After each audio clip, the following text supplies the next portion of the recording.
kain tayo. So, kanina, pangalawang kain ko na to. Kanina, kumain na kami kahit walang ulam. Naranasan niyo ba yung guys na wala kayong ulam tapos walang pera? Meron naman kaninang 6 pesos, hindi naman kayang bilhin nyo ng ulam. So, inutusan ko na lang yung anak ko na chichirya. Ganito yung ginagawa namin pag wala kaming pera tapos hindi kami makabili ng ulam. So, hinatidan pala ako ng ulam ng biyanan ko. So,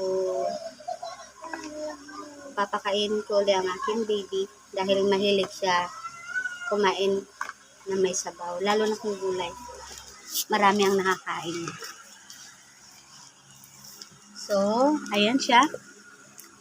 Makain ng gelatin.